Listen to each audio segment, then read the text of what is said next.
Hello, everybody. This is Brian from Breaking Down Security. This week is part 2 of our interview with Miss Ian Coldwater. She came on and discussed Kubernetes security with us, so we got to find out about how vulnerability management and everything worked with regards to Kubes, how they're set up, some basic architecture last 2 weeks ago.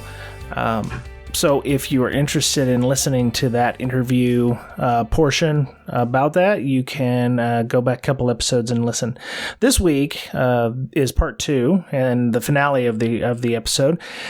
We get into a little bit of how to upgrade the system. We discuss some DevOps related topics, and we start with the question you're going to hear as soon as I finish talking. I ask her about a specific scenario. So have a great week, and we'll talk to you again soon. All right, so you're a brand new red teamer, as you said. I've hired you to come in because we have requirements to do third-party pen tests, and I have a major Kubernetes, implementation here.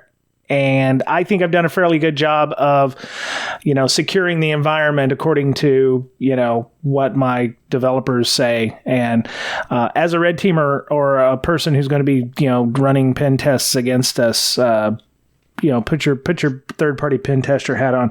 What would be the first thing you would look at in the environment to attempt to embarrass me? It's funny. This is very relevant to my work life right now. Oh, goody. Okay. The first thing I'm going to look at is the very first thing, what version of Kubernetes are you running? Are you running 1.5? If you're running 1.5, basically you have a door with not only no doorknob, but no hinges. That is going to be a very fast pen test. Okay. We're now up to, I think 1.13 is in beta, 1.12 is the latest version. So this is some time ago. But 1.5 had one user role. That user was admin. Absolutely everything was by default exposed, authenticated, role-based access control hadn't been introduced yet. Everything was just, you can do that pen test, within a cup of coffee, Okay. The likelihood is you're not running 1.5, but that would be the first thing I would look at is, how open is this likely to be based on version? The second thing that I would look at would be, okay, what, are you rolling your own? In which case, some of those defaults, frankly, you're going to be more likely to screw up. Are you on a public cloud? In which case, the different public clouds have different defaults, but you're going to be more likely to subject to those.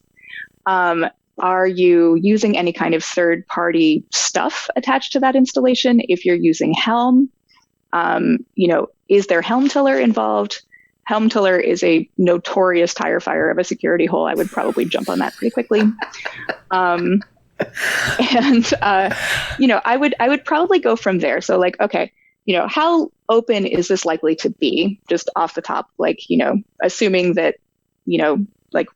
you might have some defaults on. Do you have those on? What are those likely to be? Do you have anything that is just a notorious mess? And then from there, what does this particular surface look like? Are there certain patches that have been applied? Are there certain services that are running? Do I have access to the wider internet? Do I have access to kubectl, which is the kind of CLI controller for Kubernetes? Can I download certain kinds of tools to it? And I would probably move from there. As much as Kubernetes, seems like a big complicated thing and is a big complicated thing. And as much as some of those analogies are hard to make, in terms of workflow for a pen test, it doesn't look that different than any other pen test. You enumerate it, you see if you can move around the network laterally. You see if you can escalate your privileges. A lot of that works out pretty similarly. Does it have, is it easy to implement two-factor? You can. And it doesn't come standard, check a box and there you go? That's going to depend pretty widely on what version you're running and what kind of installer you're running, because the thing about Kubernetes is that there are so many different flavors, right? So, you could be doing it on are you doing it out of public cloud? In which case, which public cloud? All of those installs are going to be a little different. There's commercial installations like Red Hat OpenShift that is going to be a little different. Are you just rolling your own from core? It's hard to answer questions like that because maybe there's a checkbox, maybe not. It depends where you are, but certainly that can be done. So the API that you use, you can actually harden the API that people interact with to allow for OAuth or two-factor or something. Are there any? So you mentioned the Red Hat version, something in the cloud, GKE or in GCP. Are there any that you would suggest people to avoid? You mentioned using version 105 of Kubernetes. 1.5. I'm sorry, 1.5. Apologies. No. Are there any that you would suggest avoiding, or ones that have come up recently that have been like major leaps, like, going from XP Service Pack 1 to Service Pack 2? That was kind of a huge shift in security for Microsoft. Is there any that have gone like crazy good? I mean, you mentioned 1.12 for Kubes, but is there anything,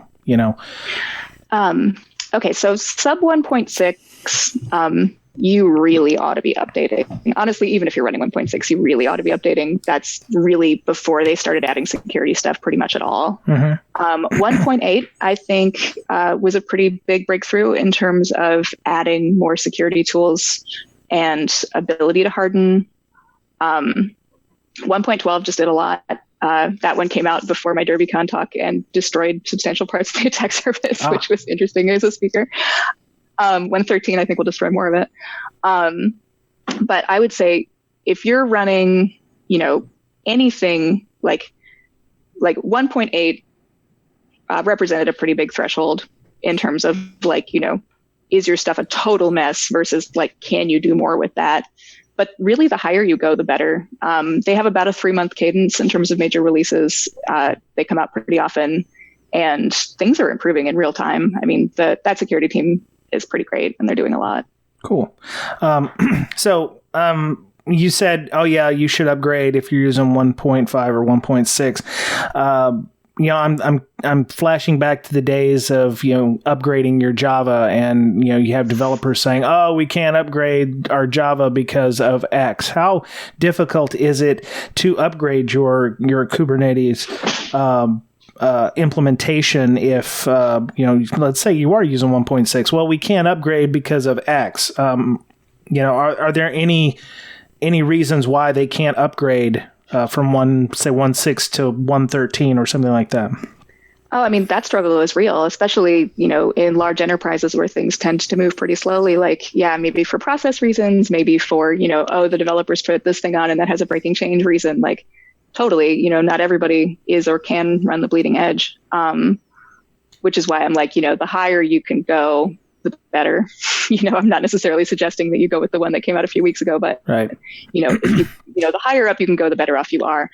Even within, if you're running 1.8 or something especially, and this is why I emphasize 1.5 and below, where you couldn't even set up RBAC if you wanted to because it didn't exist.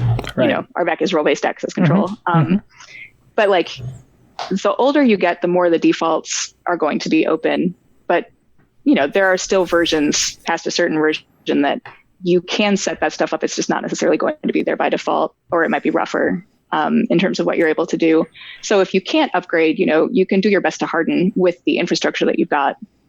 And, if there are issues like that CVE that I mentioned before with the subpath host mount, really do patch for that CVE. That CVE is incredibly nasty in terms of what an attacker is able to do with it.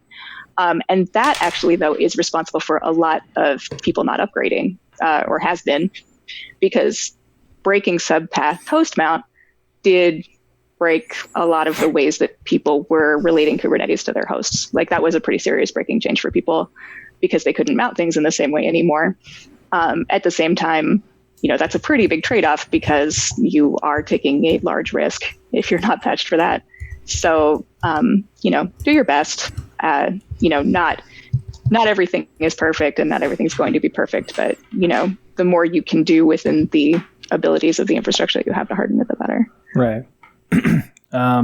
So according to, wow, okay, that's a larger 2017 number than I thought. So 2017, what is that? 1,002,101 allowed containers using subpath volume mounts to access files outside of the volume. I can see why that would be a problem. Yeah. It represented a full escape into the host and being able to get root onto the host by default, which is pretty nasty as these things go. So if you're using 1.6 and this comes out, you're going to be almost forced to upgrade to one of the later versions, right? Well, you'd think, but there's plenty of people who didn't, Okay. And as I said, there's trade-offs, but if you can upgrade from that one, certainly at least patch for that if you can help it, Okay. So as a security guy, as a former blue teamer, the first thing I'm thinking of is I need to make it so that people can upgrade regularly. What are some of the things that you should not, is there things that you should not implement in your Kubernetes to make it easier to do those upgrades? Because a lot of the stuff that I had issues with at previous positions, not just the last one I was at, because everybody seems to use Java, God forbid, and I don't know why. But, the reason they couldn't upgrade to other Java versions was because API specific to that version, or performance issues, or the build environment didn't work with the new version of Java. Like one of the last CPUs that Java had broke Cassandra builds, for instance, and Cassandra was a major part of our infrastructure. What are some of the things that as security people we should suggest that they shy away from implementing, or is that a fairly open-ended question? That's a fairly open-ended question, but that's fine. Well, as security people, really be careful about Helmtiller. I mentioned that already, but it is Helm is a kind of like management platform for Kubernetes. It by default has to run with full privs in order to be able to work because it's a management platform. And because of the way that that's configured, it can go around pod security policies, role-based access control, like all of the sort of more modern things that you're able to put on a Kubernetes cluster in order to harden it, because it has to in order to be able to communicate with everything. If you can get access to Helm as an attacker, that is, that's a pretty big thing to have access to. That is also responsible for a lot of breaking changes, I think.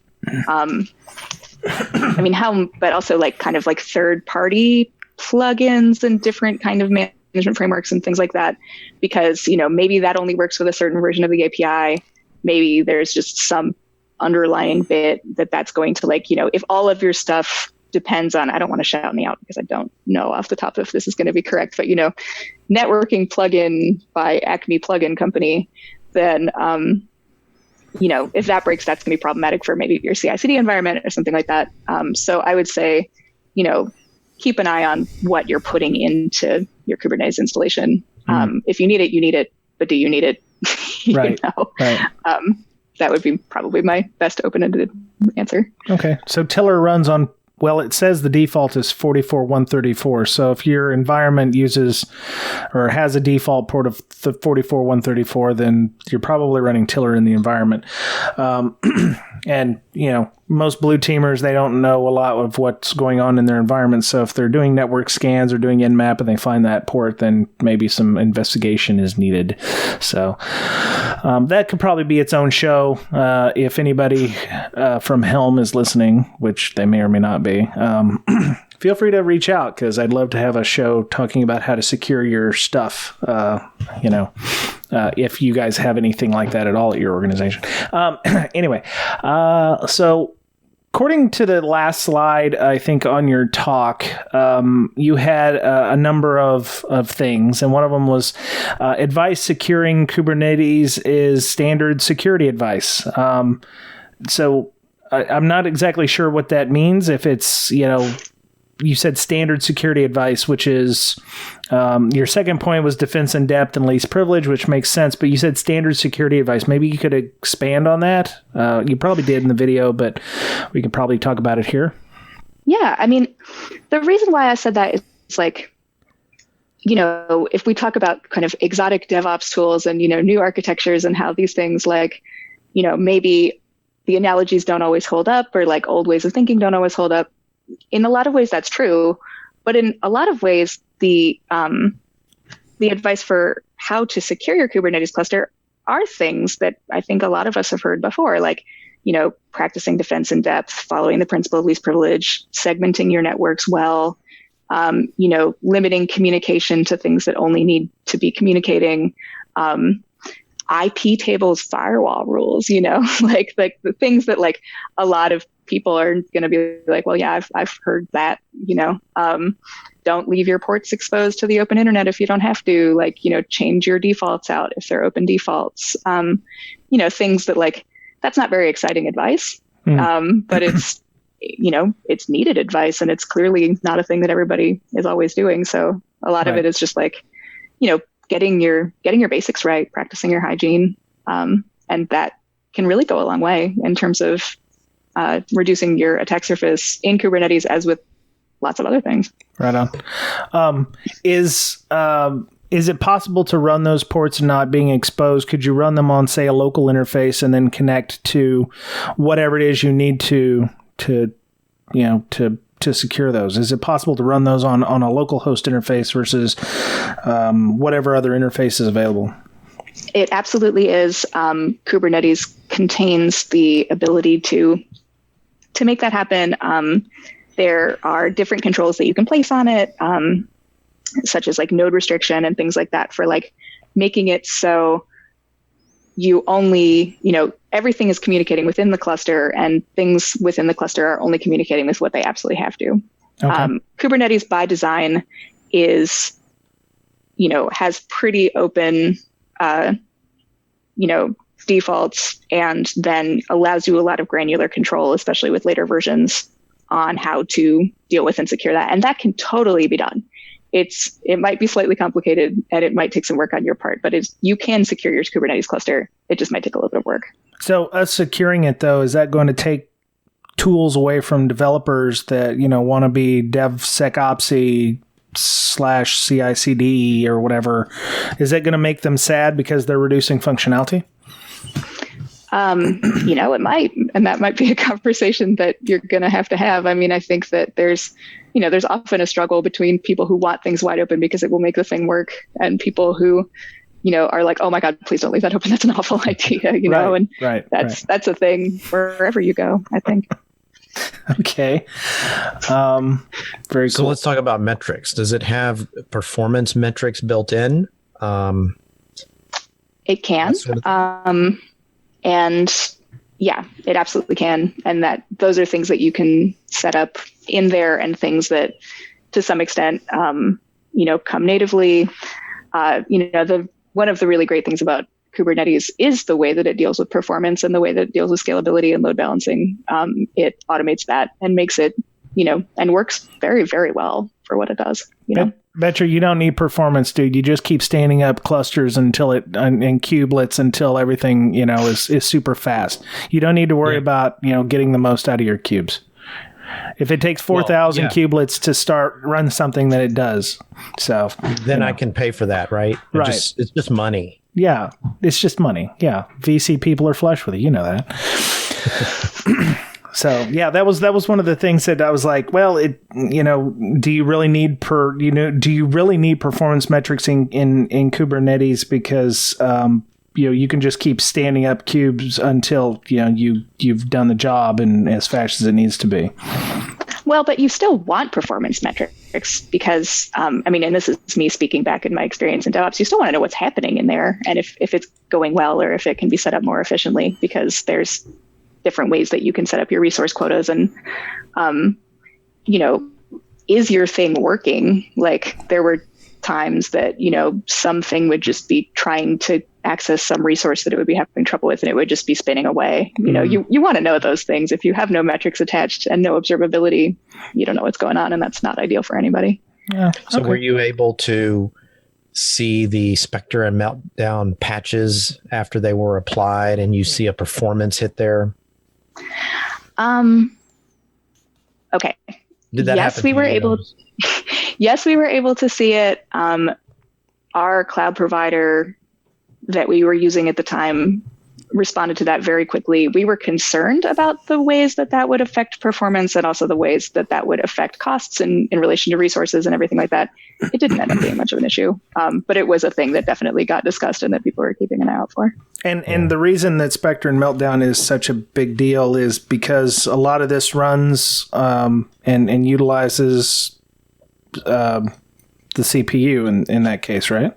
Oh, yeah. Well, the kernel is shared. So, you know, if I have your kernel for a single container, I have the same kernel as your host. I have the same kernel as the cluster. I have the same kernel as whatever host machine and cloud you happen to be on. And you know, in the case of Meltdown or something with public cloud providers, that's a horror show, right? You know, you can go in and it's multi-tenant. You can go into different customers. Like that's not great. So I think they were very interested in fixing that very quickly. Right. Yeah. So on June 26th, there was a hyper-threading Intel-based CPU vulnerability that came out. Those are the kind of vulnerabilities that you would want to take and make priority when you've got vulnerabilities coming out that don't necessarily affect Kubernetes. I'd assume. Are there any other vulnerabilities that we'd have to be worried about and give higher priority than, say, some kind of Linux patch for libtiff or something like that? Are all processor or kernel-based vulnerabilities something that those with heavy Kubernetes installations be worried about? I personally am really excited about nerding out about like side channel attacks. Like that's like my jam, although it's not actually immediately cloud-based. I just really like doing it. I mean, the thing about Kubernetes, right, is that because it shares all of those resources with the host, it's only going to be as secure as the host that it's on and the operating system that it's on. So anything that's going to be affecting host resources, kernel stuff, CPU stuff, like any of that, you're going to want to be concerned about because, that is going to affect your clusters and your containers and your environment. That said, what you can do about that might vary depending on what kind of environment you're running, right? Because if it's a public cloud, you can't fix that. That's on them, and you could hope that your public cloud provider is fixing their microcode or whatever they need, but you're not necessarily the person responsible for that. If it's your, if it's your host, if you're running it on premises, if it's your environment, absolutely, as an operator, if you're operating it, keep an eye on that, make sure that stuff is patched. If some other department is operating that, keep an eye on them, making sure they're patching it, because you want it to be able to be secure on those layers. That's part of defense in depth. Because if you aren't, if I have dirty cow on there, I have dirty cow on your cluster too. I have dirty cow everywhere, right. And vice versa. Cool. Yeah. All right. So we had a couple of questions I asked because, we had this planned ahead of time. So I asked in our Slack channel if there were any questions for Ian, and Dave Cybuck, one of our moderators, came up with a few. I think we've answered a couple of them already, but I wanted to discuss. He mentioned asking about telemetry, best first step for having containers report information. My overlords want metrics, dashboards, which lead to useful metrics. So we talked a little bit about performance on that, which is great. Was there anything else you wanted to add on with regards to that, or before we move along? Yeah, I think we, covered that. I was not the person responsible for doing the metrics on our Kubernetes clusters at my last job. There was one person who was brilliant who did that. And so I kind of got to peek over his shoulder a little bit, but I wasn't the one who did it personally. But yeah, Elk Stack's great. Splunk is great. If you want security-related metrics in particular, there are third-party vendors who are very, very good at that. And, there are ways that you can set up metrics things through public clouds. GCP has a great one. I believe AWS has some stuff too that you can use. And so, those can be set up. It might take a little bit of configuring on your end, but that can be done. Okay. He said, how do you threat model your containers? We talked a little bit about that as well. Has she ever, or how would she begin a tabletop exercise, a cross between threat model or disaster recovery walkthrough for container infrastructure? Interesting. Okay. Check your think about either your threat model specifically or the Kubernetes threat model in general or some combination thereof. Are you tabletop exercising some script kiddie finding your thing on Shodan and coming in from the outside? Are you tabletop exercising some developer clicking on a phishing link and an attacker having their credentials and being able to get into the cluster from there? Are they threat modeling a compromised container within a cluster, which can happen either because an attacker is in a cluster having gotten there through some other means and compromised it, or because some CVE has happened that either affects something in the container or host resources. And then I would say, move from there in terms of what you're concerned about and how to deal with that. If you're concerned about container compromise, how are you dealing with the resources, either the code or the dependencies or, whatever in your containers within your clusters? How are you dealing with things being exposed potentially to external attackers? Are you working with your developers or other people who have access to these resources about, please don't click on that link, that's a bad idea? Or, have you considered that running this helpful Docker container from that helpful blog post, I'm doing scare quotes, but you can't see me, without actually knowing what's in it may or may not be a wise decision. Kind of developer education and things like that, I think could be really important for those things. Nice. And, figure out how you're going to get alerted about those things, how you're going to deal with those problems. Can you patch that thing?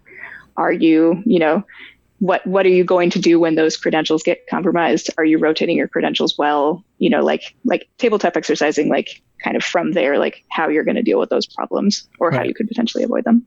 And disaster recovery, is there a way, if you have your own in your data center, a Kubernetes cluster, to take, if that data center somehow went down, is there a secondary that could be in communication with it, sort of like big IP-ish, and just take over seamlessly? Does that have that built in? Kubernetes itself has disaster recovery built in natively. It's sort of part of the thing that it does, that if your container goes down, Kubernetes will automatically spin up a new one. If it is on an on-prem data center and that entire data center shuts down, I have, I guess, not personally witnessed that, and I don't want to give anybody bad information. Right. I will say that generally speaking, containers go down all the time and will be spun back up. In that case, I don't know how that works, but I bet somebody does. So what would you need to back up in your Kubernetes implementation to be able to, say, fail over to another server? I would assume just the etcd, right? You just need to be able to keep that, and then you would be able to recover somewhere else. So if you wanted to back that up offsite, how big is the etcd? I mean, with regards to size? Kubernetes itself, I don't know that it needs to be etcd specifically. I mean, etcd is just, it's just a key value store. It's, just text, Oh, okay. It's not very big then. I mean, how much text is in there? I don't know. Oh, okay. But you can set Kubernetes up to do that. I know that a lot of people will use like hybrid clouds if they're doing like on-prem stuff, so that maybe it's backed up in the cloud somewhere.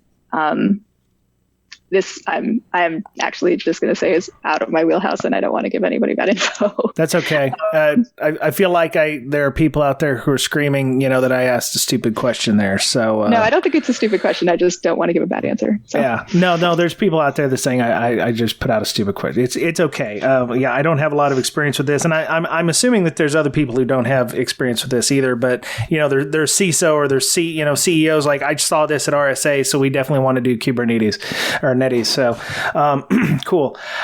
So the last thing he asked a question of was the MITRE ATT&CK framework. There's a spinoff for mobile, I guess, that's being created. Do we need one for Kubernetes, Swarm, or DCOS? I don't know what DCOS is. Do we need a MITRE ATT&CK framework kind of thing for containers or Kubernetes? You cut out for a second. And I'm sorry. Do we need an attack framework for Kubernetes or containers, just like we have for regular network-based attacks? I think having an attack framework is generally a good idea. If somebody wants to make one, I'm not going to be opposed to that. There are things out there that that do give you an idea of like, there's a product called KubeHunter that's open sourced by Aqua that, you know, allows you to like simulate pen tests according to like known attack surfaces on a cluster that you should not run against, that are on clusters that are not yours. There are products that can measure your clusters against like the CIS benchmarks and stuff like that. So there are some frameworks for that. I'm not going to be opposed for anybody making a MITRE ATT&CK framework for that. Right. That specifically, to my knowledge, doesn't exist, but please make it and send it to me. That sounds great. Very cool. All right. Mr. Boettcher, do you have anything else you'd like to ask Ian before we go?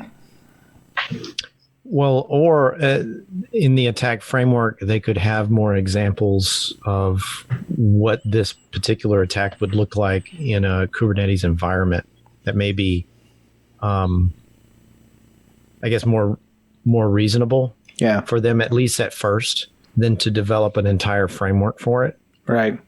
I mean, but yeah, like you said, go ahead. Oh, like you said, it's what's old is new again, right? All the attacks, I guess the mindset of pen testing and attacking is pretty much universal, right? In a lot of ways, take care of your creds. Don't give out your passwords to people, right? And be careful what you click on because they might steal them or whatnot. The same rules apply. Yeah, they do. That's all. That's all I have to say about that. That said, there are. I have discovered as a newer pen tester that there are very few tools out there for pen testing Kubernetes. They just don't really exist yet because so few people are doing it. So if anybody out there who's listening is good at making tools and is feeling inspired, there's lots of room for opportunity there for things to be made. So yeah, there is that. Don't worry. The PowerShell Empire, idea for Kubernetes will come out, and then it'll be like, oh, everything's cool, and you'll have. It'll be the Metasploit for Kubernetes, and then you'll be fine. And there are a few of us who have talked about building that. Maybe at some point that'll happen. Wow.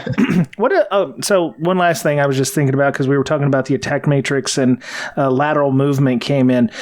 If you're able to get into one cube, does that necessarily mean you have access to all the cubes, or do you how does lateral movement work if you haven't broken out of the cubes yet?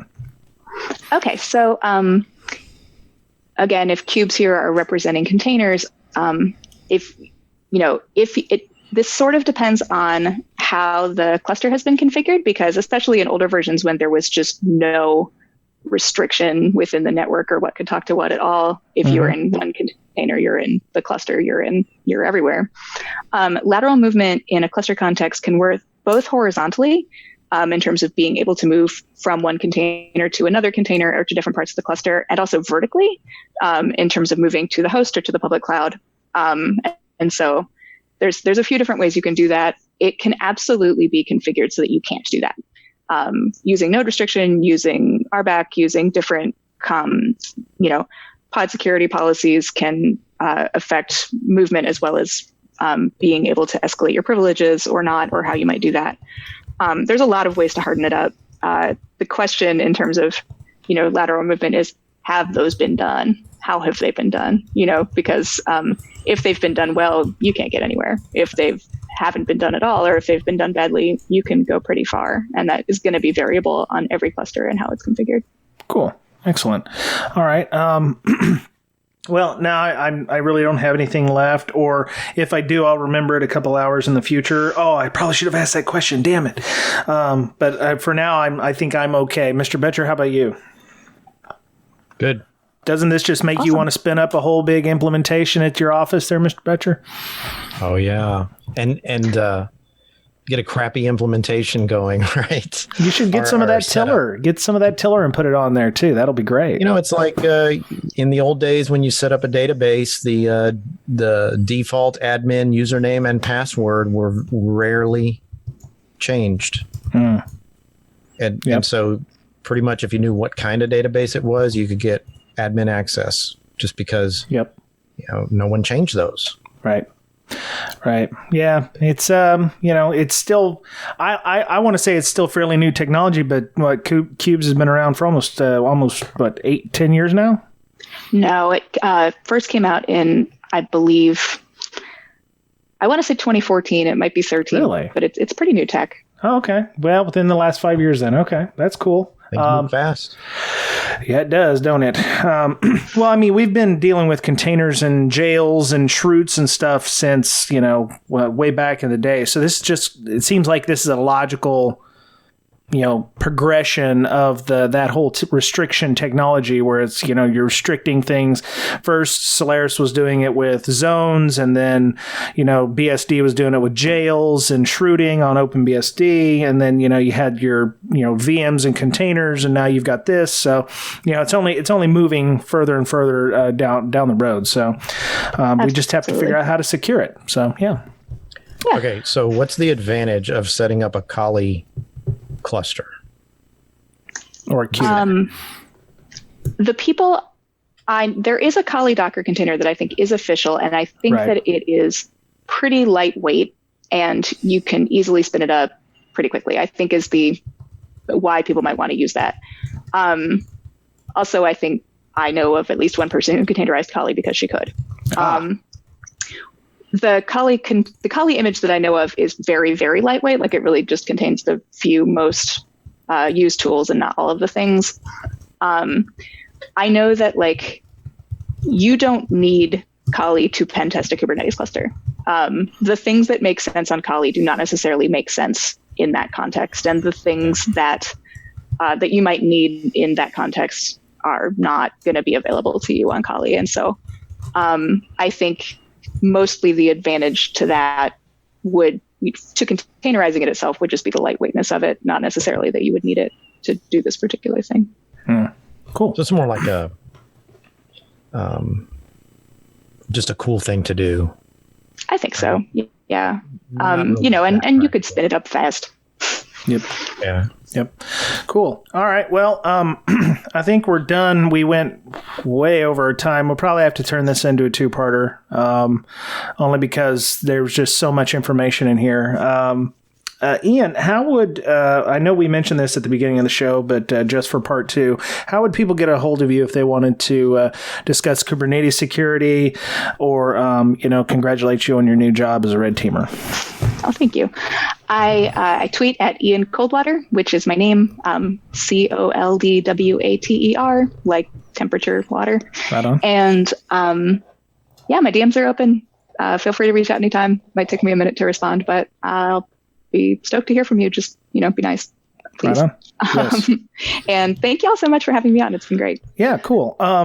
So you're not speaking anymore this year, you said, but you're working on your, speaking circuit schedule for 2019, right? So if anybody wants you to come and talk or keynote or something like that, you're available. I hope that I'm available. Please reach out. I'll try to figure it out. Fantastic. Okay. Very nice. So I actually tweeted out that, we're getting schooled on Kubernetes. So that was very interesting. We're already getting people who are liking that. Cool. So did you mention at the first of the episode who you work for? Because, it just seems like if people have issues with Kubernetes or want to pen test their Kubernetes implementation, your company might be available to do that. So do you want to give them a shout out?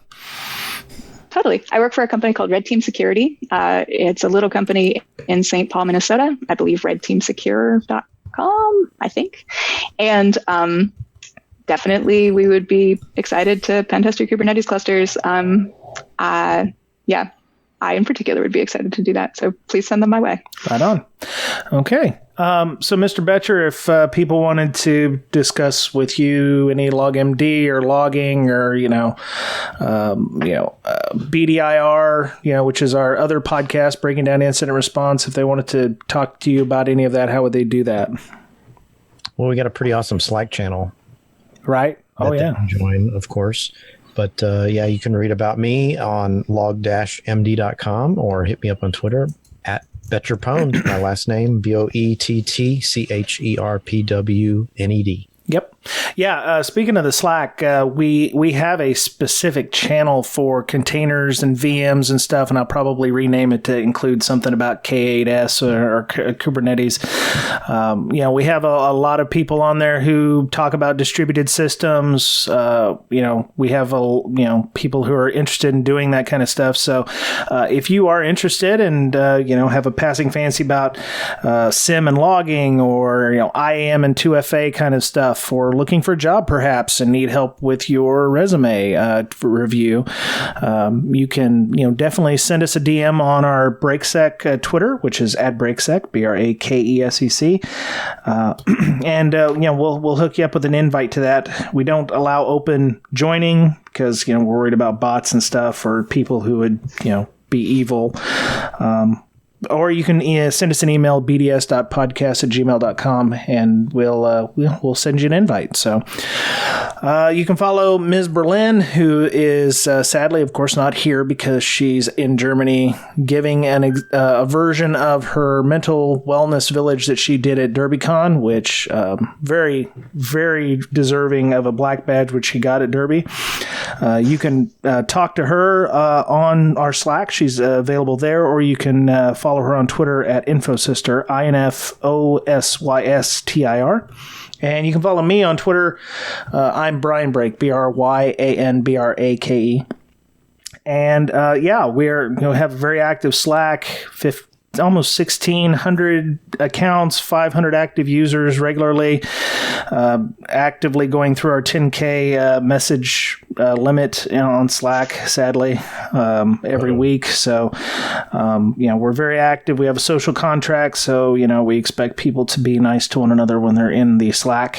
But, if that's that's the only real requirement we have, just be nice to one another, and we don't talk about politics. So feel free to join us on there. So we have a Patreon. We are a listener-supported podcast, first and foremost. At least BreakSec is. BDIR does employ sponsors, but BreakSec is always free, and it's listener-supported. So if you found enjoyment in the last couple episodes here with Ian, please feel free to drop us something in the tip jar. A couple of bucks helps out with hosting, Zoom, paying for the Zoom, which we also use for our book club and our CTF club.